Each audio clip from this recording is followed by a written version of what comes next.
Un spécialiste du bonheur te partage ses secrets. Alors tu l'auras compris, le spécialiste, il est en face de toi. Parce que être spécialiste et savoir maîtriser un sujet. Et durant longtemps, moi et le bonheur, ça faisait 4. Ça faisait pas 2, ça faisait 4. Parce que j'avais des hauts et des bas, mais j'étais souvent vers les bas. Et à l'heure actuelle, depuis 4-5 ans, facile, je suis heureux tous les jours de l'année. Chaque année. Je peux avoir des bas, mais ça fait juste une petite variation vers le bas. Mais je suis toujours dans les hauts. Donc du coup, j'ai envie de te partager des petites choses que j'ai pu examiner dans mon quotidien, que je fais, que ce soit mentalement, ou des comportements que j'ai, ou des routines que j'ai mis en place, qui m'ont permis d'être dans ce mode de fonctionnement. Et donc du coup, d'avoir le résultat qui en découle, c'est-à-dire le bonheur, bien me sentir chaque jour de l'année. Premier conseil que j'ai à te partager, premier secret, pour maximiser ta dose de bonheur au quotidien, fais en sorte, dès lors qu'un événement se finit, de déplacer davantage ton focus sur le début de quelque chose de nouveau que sur ce qui vient de se finir. Tu vois, quand j'organise des événements, que ce soit ma retraite spirituelle, mon événement phare qui est complet tout le temps, ou mes événements de danse où il y a juste de la célébration de la vie, le scénario est toujours le même. À la fin de la semaine, tu peux voir que le dernier jour, les gens sont tristes de partir. Parce que c'était fun, il y a eu des moments challenging en fonction de quel événement c'est, mais c'était fun. Il y a eu plein d'émotions et plein de choses, de connexions et tout. Et là, arrive la fin. Il faut revenir dans son quotidien. Quotidien qui peut-être ne nous convient pas. Ou, autre scénario, on vit un événement, on est en soirée avec des amis, on passe une semaine de vacances avec des amis, on est constamment entouré de gens, et là, d'un seul coup, le lendemain, on est tout seul. Il y a un shift dans l'événement que l'on vit. Il y a un shift dans le ressenti. Être entouré de 10 personnes pendant une semaine, 15 personnes pendant une semaine, 5 personnes pendant une semaine, d'un seul coup, être tout seul, il y a un choc. Ce choc n'est pas pour autant négatif, mais il peut être interprété tel quel de par le vide que l'on expérimente. Les gens comblent le vide. Le vide n'est pas négatif, mais quand on n'a pas fait un travail sur l'acceptation du vide, on le perçoit ainsi. Donc moi, ce que j'ai tendance à dire à chaque fois à la fin de mes événements, c'est pas la fin de l'événement, c'est le début d'une nouvelle vie pour toi. La fin de quelque chose est le début d'autre chose.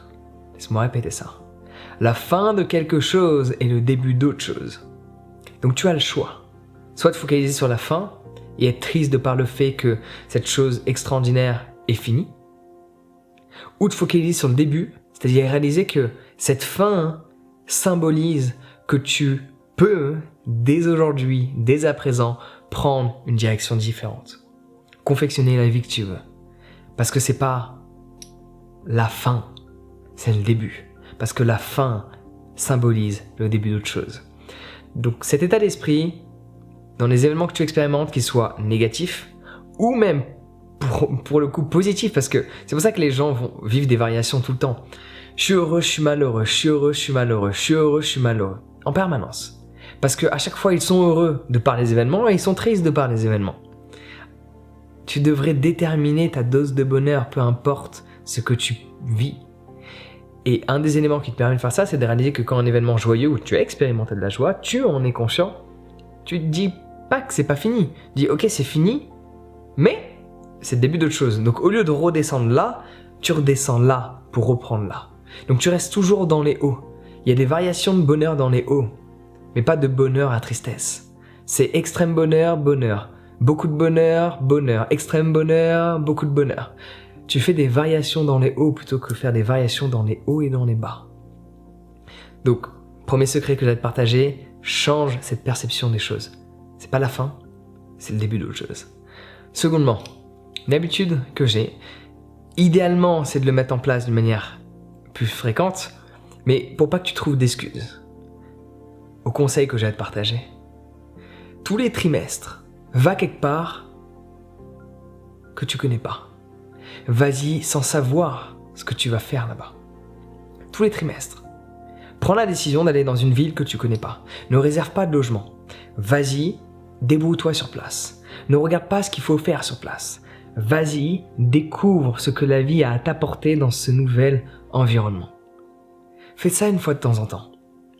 Ça va te permettre de te montrer la magie de la vie, de te montrer la beauté de ce qui est. Étant un grand voyageur, ayant voyagé dans 32 pays, sur les 5 continents, ayant pris des billets d'avion sans même savoir où est-ce que j'allais aller, enfin en soi je l'ai su quand j'ai pris le billet d'avion, mais me déplaçant à l'aéroport et décidant au dernier moment d'une destination de par le prochain vol qui s'offrait à moi, ça t'apporte une expérience de vie où tu laisses la vie te guider. Tu laisses la vie te montrer le chemin que tu es censé prendre.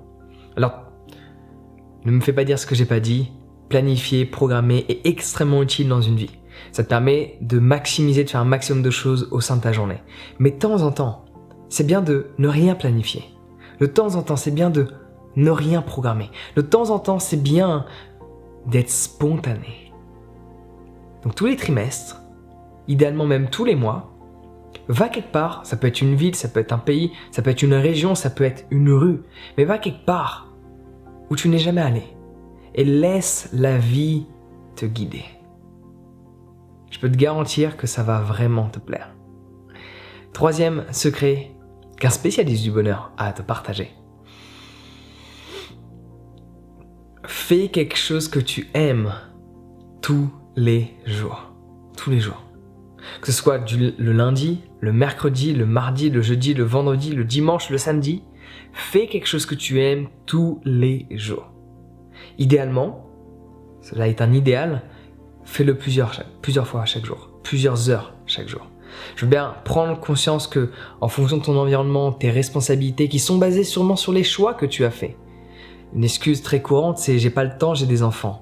Cela était un choix, donc ne remets pas la faute sur eux vu que c'est toi qui as choisi de les avoir. Ouais. Le boulot que tu as, c'est un choix. Si celui-là te prend du temps, c'est un choix. Tu as fait le choix de te diriger dans ce secteur-là. Il ne faut pas remettre la faute sur qui que ce soit autre que soi. Prendre ses responsabilités, ça pourrait être un conseil supplémentaire que j'ai à te donner. Prendre ses responsabilités fait mal sur le moment, mais nous permet de choisir où est-ce qu'on veut aller. Et donc par ce fait, se trouver dans une position dans laquelle on est à l'aise, se trouver dans un environnement dans lequel on est à l'aise, dans une position sociale, financière qui nous convient. Et à ce moment-là, on est pleinement heureux de par ce que l'on a réalisé. Parce qu'on a vu qu'on avait la capacité de changer la vie que l'on menait.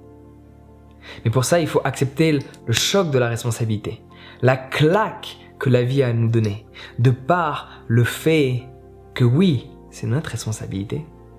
Mais juste pour revenir à ce que j'exprimais,